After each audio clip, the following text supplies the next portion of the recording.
বর্ষাকালে একটু ঠান্ডা লাগালেই জ্বর সর্দি দেখা দেয়। এই সময়ে ডেঙ্গু, টাইফয়েড ও চিকুনগুনিয়ার মতো নানা রোগের প্রকোপ বাড়ে। তবে ঘরে ঘরে ডেঙ্গু না হলেও সর্দি কাশি আর জ্বরে কাবু হয়ে যান ছোট বড় সবাই। এই মৌসুমে প্রায় সবাই কোনো না কোনো সমস্যায় ভুগছেন।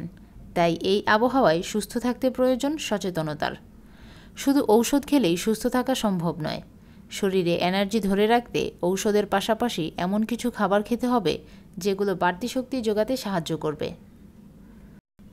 অসুস্থ শরীরে না খেয়ে থাকা কোনো কাজের কথা নয়। এমন কিছু খাবার খেতে হবে যা ঔষধের মতো কাজ করবে। চলুন তেমন কয়েকটি খাবারের কথা জেনে নিই। ডাবের পানি। জ্বর, সর্দি, কাশি হলে শরীরে পানির পরিমাণ কমে যায়। শরীর আর্দ্র রাখতে তাই এই সময়ে বেশি করে পানি খাওয়া প্রয়োজন।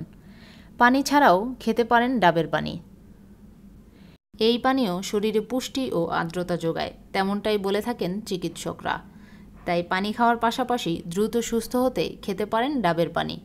বিভিন্ন পুষ্টিগুণে সমৃদ্ধ এই পানীয় সর্দি কাশির সঙ্গে লড়তে দারুণ সাহায্য করে। স্যুপ। পুষ্টিবিদদের মতে জ্বর, সর্দি, কাশিতে গরম বেশ স্বস্তিদায়ক। গলা ব্যথা হলেও স্যুপ খেলে স্বস্তি পাবেন। বুকে জমে থাকা শ্লেষ্মাও বাইরে বের করে দিতে স্যুপ ভরসাযোগ্য। ঠান্ডা লাগলে মুখের স্বাদ চলে যায়। মুখের স্বাদ ফেরাতে খেতে পারেন চিকেন স্যুপ। গোলমরিচ ছড়িয়ে নিলে আরও ভালো লাগবে। ফলের রস। ভিটামিন সি সমৃদ্ধ ফলের রস যেমন কমলার রস, লেবুর রস অথবা আনারসের রস দ্রুত জ্বর কমাতে সাহায্য করে। রসুন।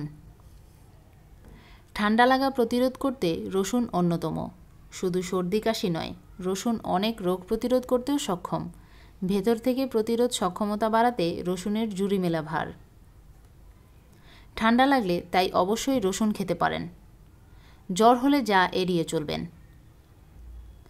ফ্রিজ থেকে বের করে সরাসরি ঠান্ডা খাবার বা পানীয় খাবেন না। তৈলাক্ত এবং ভারী খাবার এড়িয়ে চলুন, যা হজম করা কঠিন। চিনিযুক্ত খাবার ও পানীয় কম খাবেন, কারণ এগুলো শরীরের জন্য ক্ষতিকর হতে পারে। জ্বর হলে পর্যাপ্ত পরিমাণে বিশ্রাম নেওয়া প্রয়োজন। জ্বর যদি না কমে তাহলে অবশ্যই একজন ডাক্তারের পরামর্শ নিন। পরবর্তীতে এই ধরনের আরও উপকারী ভিডিও পেতে চ্যানেলটি সাবস্ক্রাইব করুন। ভিডিওটি ভালো লাগলে ভিডিওটিতে একটি লাইক দিয়ে পাশেই থাকুন। অসংখ্য ধন্যবাদ।